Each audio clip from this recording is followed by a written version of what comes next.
umum pemegang. Nah, sekarang pemegang saham di Indonesia ini siapa? Siapa? Hotman Paris. Boros bah. Ya wis.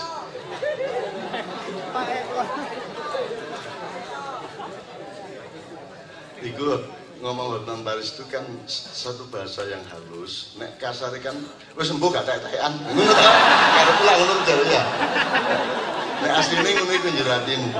Bapak-bapak gak tek-tekan ngurus lek-leken kono. Kon gak melok selawatan berarti FPI. Kon selawatan berarti Banser. Nek urip ndek garis gak enak temen. Padahal FPI dan Banser sama-sama selawatan. Selawatan. Nah. Berarti melengkung jembatannya.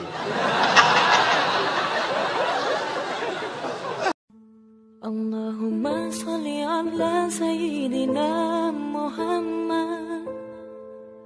Tambahan-tambahannya, tolong nanti Mas Saiful.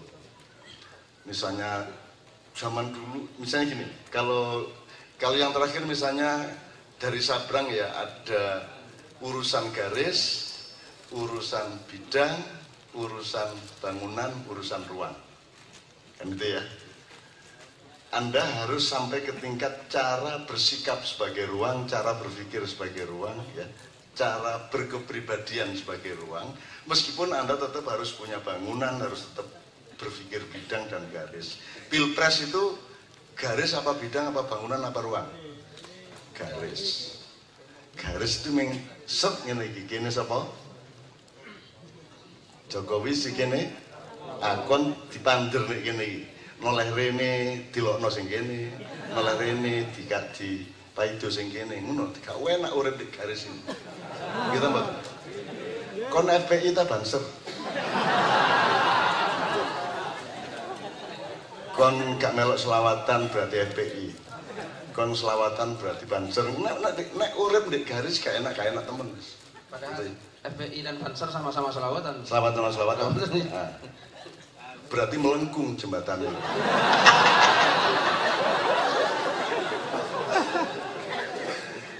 Sebenarnya kalau Anda berpikir politik dan kenegaraan atau kebangsaan, sebenarnya ini sudah bisa Anda, dengan cara berpikir seperti ini Anda sudah semakin bisa analitis, semakin takil, semakin tata pakar, gitu ya.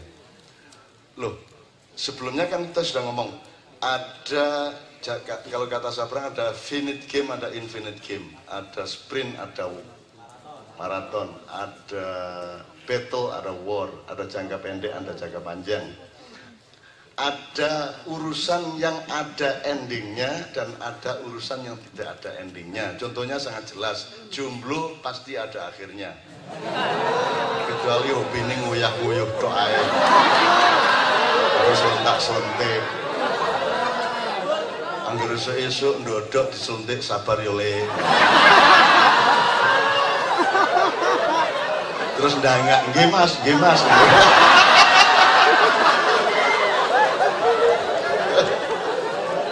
Senengnya arek-arek soal situ iki. Minggu terus praktekno Indonesia. Tuh, oke. Ya.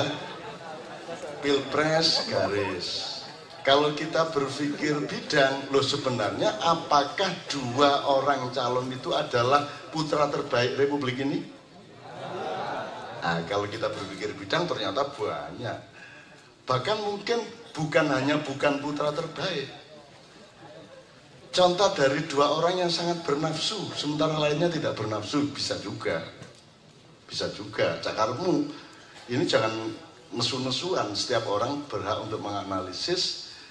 Meskipun tidak perlu diomongkan ke semua orang, dilihat relevan tidaknya. Nanti kita sampai ke pedoman Al-Quran. Apalagi Saiful, apalagi ya kira-kira yang resume terakhir, 2 lagi, 3 lagi kira-kira yang sudah kita pelajari bersama. Masalah dakwah. Qurannya nanti Pak. Nanti maksud saya yang cara berpikir umum. Kemarin di sebuah acara yang di luar Ma'iyahan, saya itu mulai Aku ki lagi mbantah kabeh, cuman sing tak omongno nggar didik cek gak nemen-nemen oleh loro ati dan kaget. Aku ki mbantah Bung Karno, mbantah presiden kabeh, tapi turute janjane tapi aku hati-hati, aku gak nemen-nemen lah. Mungkin ono sing tak simpen sampai di akhirat ya gak tak omongno. Tuh, engko dadi bias apa meneh kok dipotong-potong kayak di YouTube sampai turute gitu ya. Jadi misalnya kemarin saya berpikir gini, full. Mari kita berpikir universal. Oh, gak ono universal. Sing ono itu universal barat dan universal timur. Mulai tak buka ini. Nggak ada universal itu nggak ada. Yang ada universal barat atau universal timur. Alasannya minimum 2. Karena seluruh percaturan sejarah selama berabad-abad itu urusannya adalah barat memang beda dengan timur dan barat memang selalu menguasai timur. Tidak ada negara di dunia yang dulu tidak dijajah oleh barat.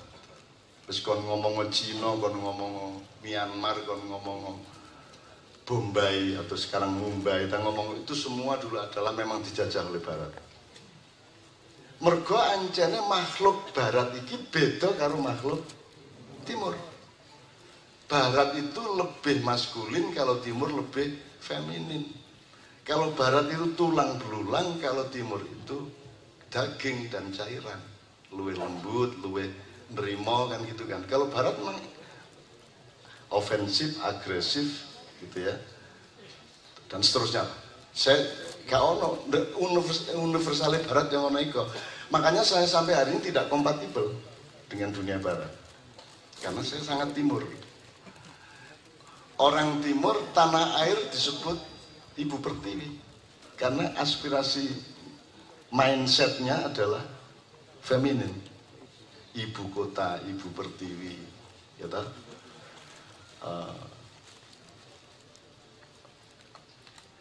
Buat apa ya? Tanah ini bagi orang timur kan putri, Siti ya. Mulane anakmu jenenge Siti.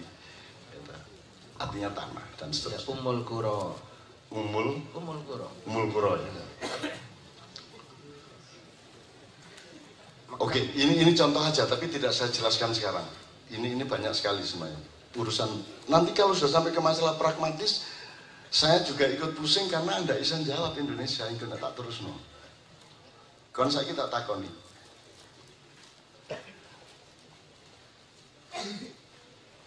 Segala sesuatu kan ada pemiliknya, ya kan? Kalau di alam semesta milik siapa? Milik Allah. Apakah tanah milik siapa? Untuk dapat sertifikat tanah yang tanda tangan siapa? Jadi kalau tanah milik Allah, alam milik Allah itu kan logika alamiahnya, tapi kan kemudian manusia bikin aturan-aturan sendiri, kan gitu kan? Jadi wong saiki kon sak meter gelut to, pagerir atau geser setengah meter paten-patenan. Jare milik Allah. Jadi kan tidak bisa diterapkan tanah milik Allah itu di dalam sebuah negara karena urusan serius iki soal tanah kan gitu. Nah, saiki aku takon. Indonesia ini terdiri dari tanah dan air.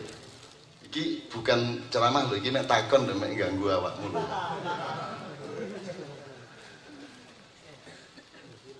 Ini kan kekayaan utama dari bangsa Indonesia yaitu tanah air dengan isinya, laut dengan isinya, darat dengan isinya, gunung dengan isinya. Itu milik siapa? Milik rakyat. Temen. Nek milih rakyat, kalau Anda memiliki sesuatu, berarti Anda yang ngambil keputusan tentang apa saja. Betul nggak? Nek awakmu ngelukis, ya awakmu sing nentokno warnane karo lukisane. Sekarang saya tanya, kapan rakyat pernah mengambil keputusan? Wong gawe KTP yang ngelek ngono kok. Iku awak-awakmu dhewe ya. Jeneng-jenenge bapakmu dhewe. Gawe KTP disahkan oleh lho sapa sing ngesahkan? Jajal sampean nang Pak Camat, Pak Camat sampean kok sing ngisano KTP kula sampean mboten melok manak, mboten melok rapi, mboten melok makani kula. Lah kok sampean sing tanda tangan KTP kula lak bingung deh. Kon mesti melok pengajane Cak Nun kon ya. Nah, aku nek kepengin awakmu iku aja nemen-nemen olehmu nyekel apa-apa koyo iku kebenaran yang bener-bener gak, kabeh iku relatif. Ya. Sekarang kalau memang rakyat memiliki saham atas tanah air Indonesia, saya tanya, kasih contoh satu kejadian di mana rakyat mengambil keputusan tentang tanah air. Apa? Rabi. Loh, rabi hubungannya karo tanah air, loh itu lah tanah-tanahmu dhewe, pacul-paculmu dhewe, bolongan-bolonganmu dhewe. Ya toh? Nah, sekarang tanah ini milik siapa? Secara administratif. Kalau secara ideologis, idealisme milik rakyat. Tapi secara konstitusi, administrasi milik siapa? Milik rakyat, strip negara, kemudian strip meneh pemerintah. Terus rakyatnya terus siapa? Lah nek anjane milih rakyat terus karep-karepmu kon gaya mandi endi? Jajal gaya kon. Nah, saya cuma ingin bilang sama Anda, siapa pemegang saham Republik ini? Kan yang punya rakyat kan, kalau tanah milik rakyat kan pemegang sahamnya adalah rakyat. Jadi siapa pemegang saham negara ini?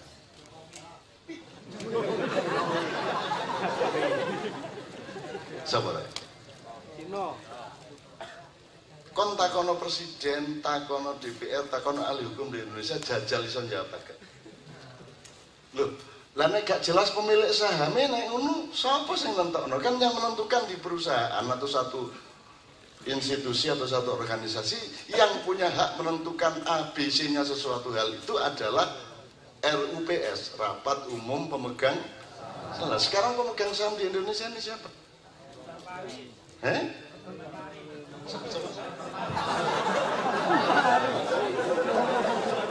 Hotman Paris. Boris Bah. Ya wis.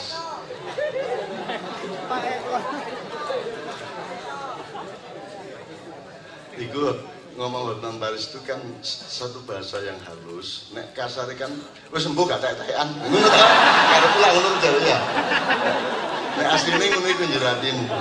Bapak-bapak gak tek-tekan ngurus lek-leken kono gitu. Tidak jelas toh, Mas. Kalau teorinya milik rakyat dimandatkan kepada perwakilannya MPR, kemudian DPR dan dengan trias politikanya. Ya.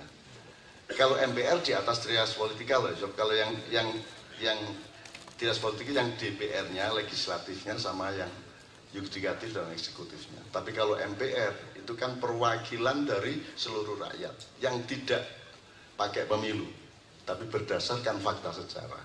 Tapi yang sekarang tidak ada karena undang-undangnya sudah menghapus itu semua. Untuk tahu ya, bercerminnya ke tidak. Untuk tahu tidak, bercerminnya ke iya. Ngerti deh. Kon ro arek iku ayu lak mergo kon bandingno karo sing elek. Ngono lho, urip ngono iku lho rek carane berpikir. Ya. Kon ngarani irung iku kok pesek mergo standarmu irung rada luwih dawa titik timbangane sing kok delok. Lah ngono ya. Mulane arek wedok jare sabar nek dibilang oh sing jilbab jambon rada pesek iku. Areke tersinggung. Jare Sabrang, Anda tersinggung dilokno pesek iku mergo pesek iku elek. Apa mergo menurutmu pesek iku elek? Mergo menurutmu pesek elek. Mulane kono aja adik tergantung omongane wong liya. Nek menurutmu apik, bah wong liya ngomong elek babar. Nek kon lemu awakmu terus ana wong liya kok lemu kon lho, sing apik lemu. Ngono beres. Selesai masalah. Selesai masalah. Terus beres yang ngono. Karena Anda terlalu terganggu oleh pendapat orang lain. Karena awakmu kuat dengan pendapatmu lah beres ya. Kon niku anjene terlalu tertekan oleh orang lain. Tidak mandiri. Tidak mandiri. Dilokno pesek ngersula, dilokno melarat ngersula. Kon dilokno kon kok kedian kok gak maju-maju kon. Kedian kok motormu gak ganti-ganti. Ciri dari apa? Ya kon jawabmu. Terus bedane motor nyar karo gak nyari apane? Apa nih? Tumpakane. Kon lapo kadek tuku nyar wong akhire yo lawas. Kon lapo kadek tuku motor enak tumpakane wong mben dilungkas yo gak enak meneh. Mbok wis saiki ae gak ngenteni mben saiki gak enak. Ini model lo drop enak sih udah. Kalau nek bandel ngono enak uripmu. Aku itu terlalu cengeng. Dirasani ngene ngersula, dirasani ngene ngersula lak ngono. Iya, ya iku lha padus. Wong kok ya keringetan meneh.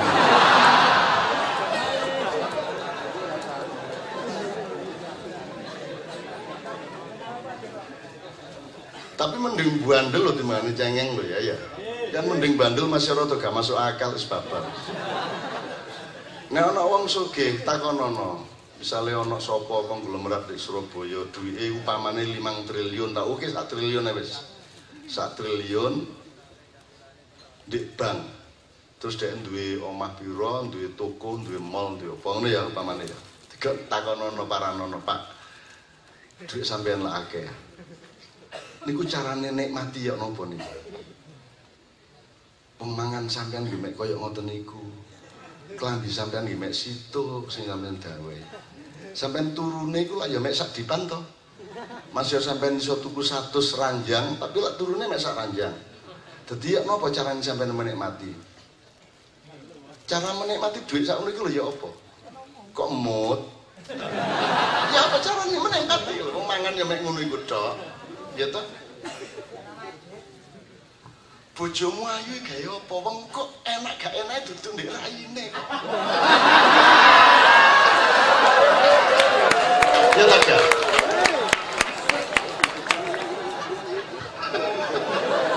Ora aja kurang akal kon ya. Ya. Untuk nggawe awakmu mantep urip aja kurang akal kon ya. Kayak almarhum Pak Is Kiai Kanjeng wis tuwek ya.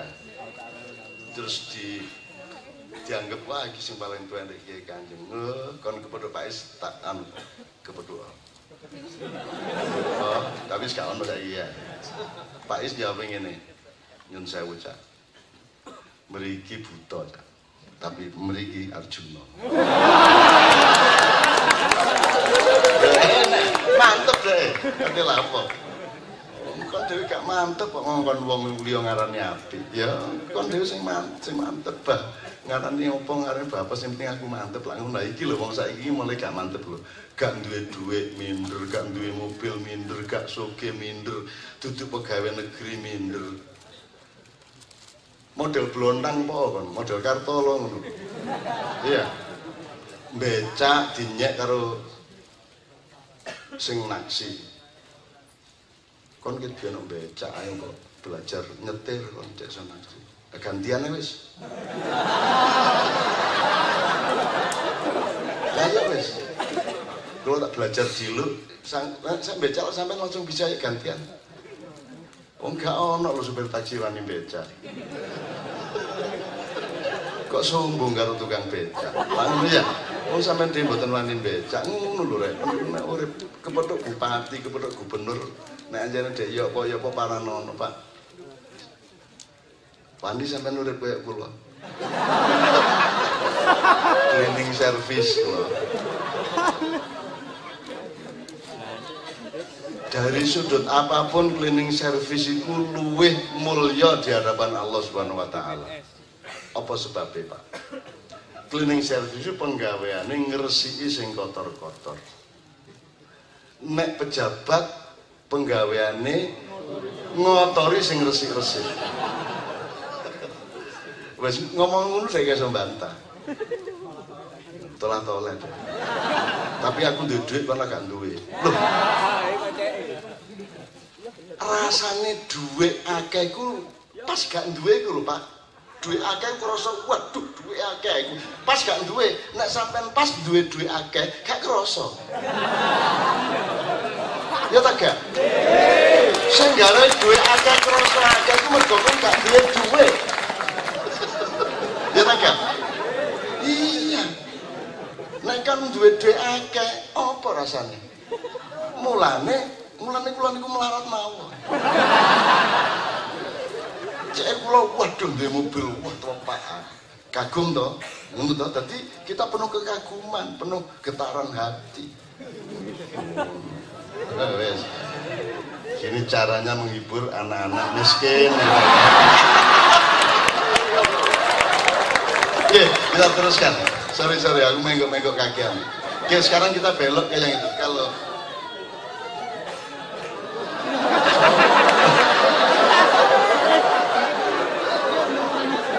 kan itu nangis lah yang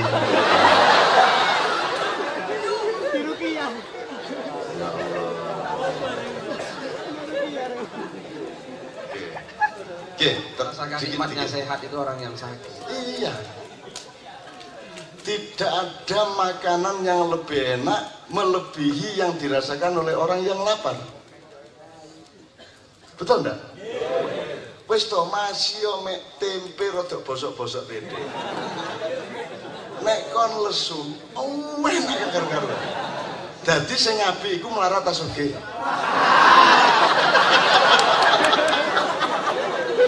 Nek kon sugih sembarang sepo. Wis ta. Sembarang sepo. Ngono rek. Kon gak ro dialektikae wong urip, ngono iku carane gitu lho. Alhamdulillah arek percaya.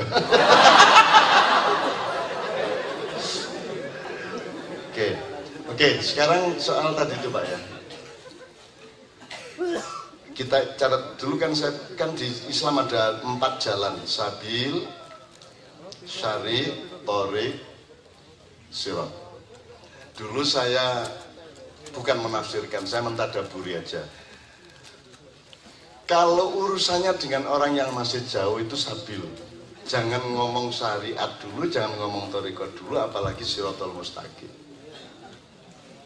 Ojo kon kepethuk kancamu Katolik terus Mas. Kayak ana ustaz sapa sing mengkafirkan Deddy Corbuzier. Kalau memang are-are itu. Ya wis apa-apa. Lah ya ojo. Ya bener omonganmu, cuman gak cocok gone. Gitu ya tak gak? Gak cocok jarak. Jadi kalau dalam Islam jelas, nanti Pak Muzamil akan memperdalam itu. Jadi nek sabil iku pokoke kon dudu arahe ngono tok. Terawasan pundi sampean mriku terus menggok ngiwa tangkis enten jembatan. Ning ngono tok. Iku sabil. Ojo terus niku dalane sampean kudu ngene aspale mboten sampai tepak lha usah. Pokoke arahe ngono itu sabil. Makanya kalau berdakwah itu pedomannya adalah dudui dalan utau ila sabili rabbika bil hikmati. Ya, nanti hikmahnya nanti baru ada teori kedua. Kalau syari itu wong sing wis rodok serius takon nek tentrawasan dalane liwat pundi kait kon ngomong syariat. Terus wonge cerdas niku dalane saged ta mboten ditumpaki mobil kula. Engko nang kembet-kembet, engko nang jeglong-jeglong nemen. Nah, kait kon ngomong thariqat, cara menempuh jalan. Kan gitu. Nah, itu dulu ya sudah kita omongkan sekian bulan yang lalu. Sekarang gini. Saya sama Pak Muzamil kemarin menemukan bersama di sebuah makyan. Kalau Anda jaraknya masih jauh sama orang lain, misalnya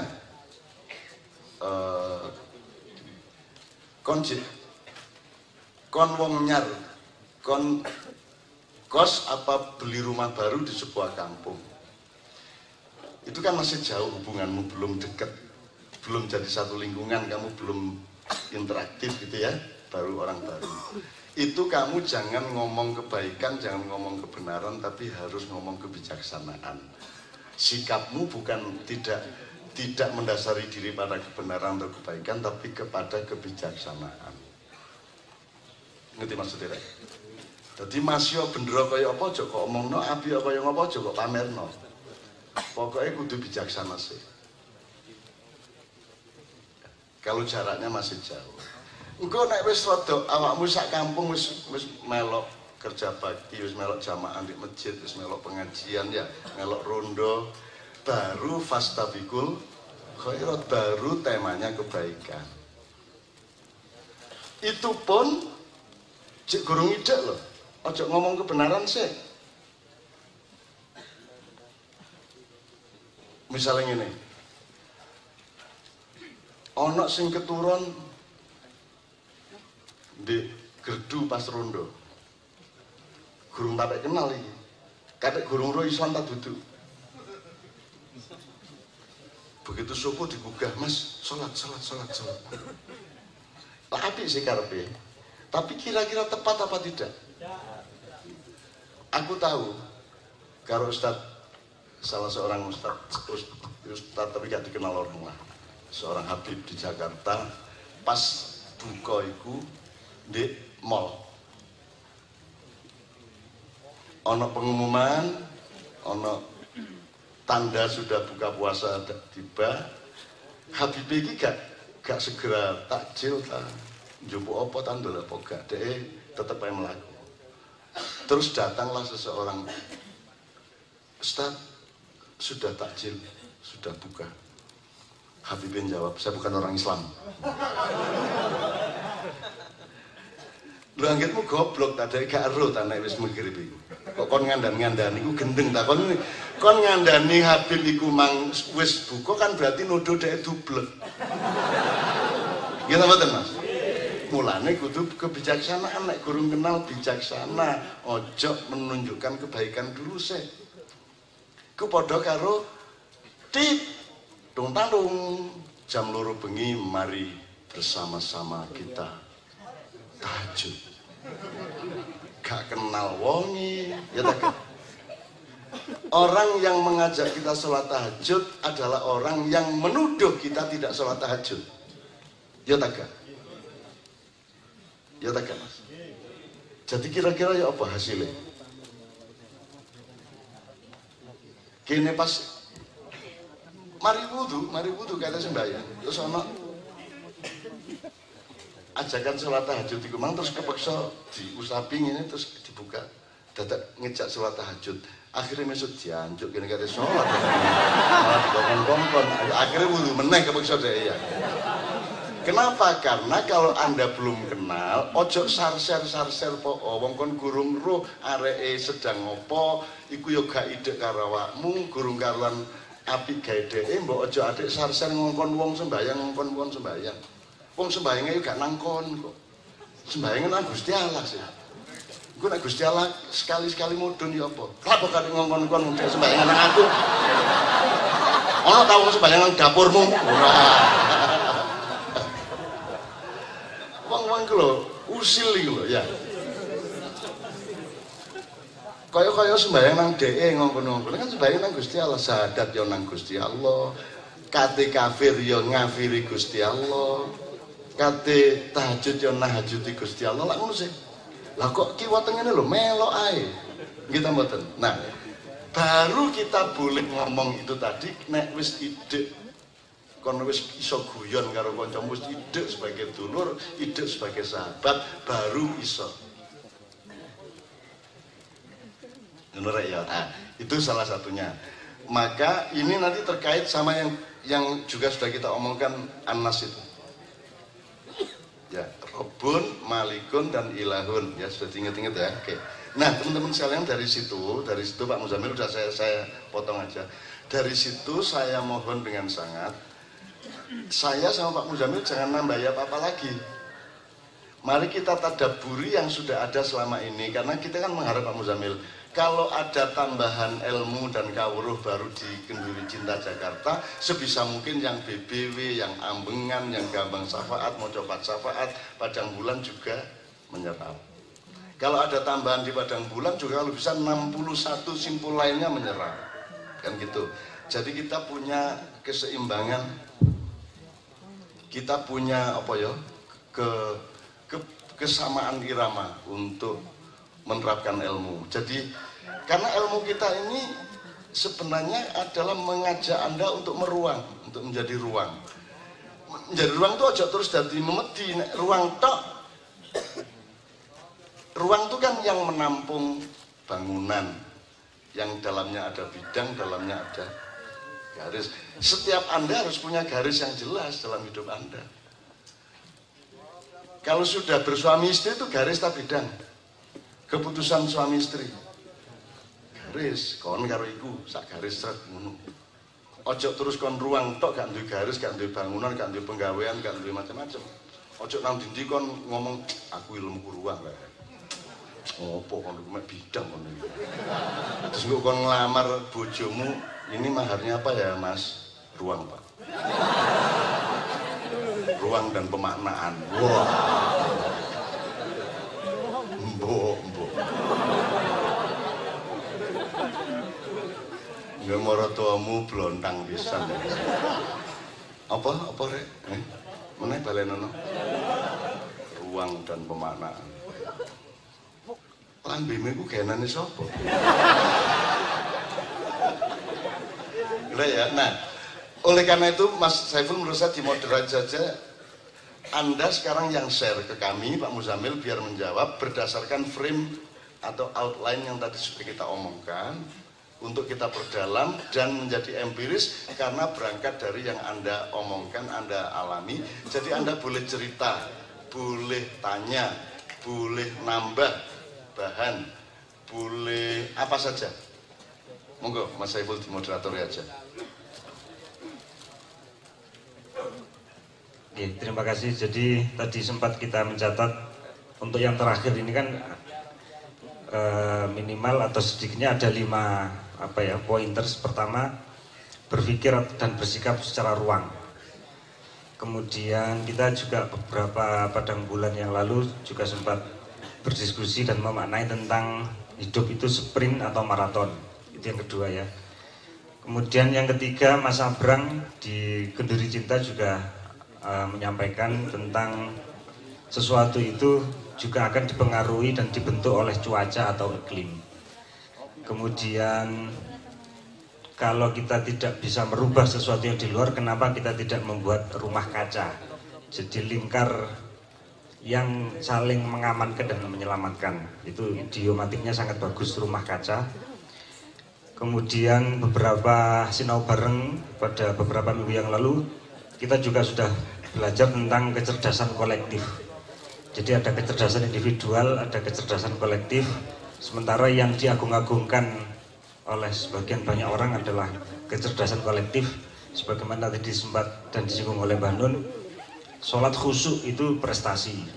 Padahal itu masih dan sebatas atau terbatas pada prestasi yang bersifat individual.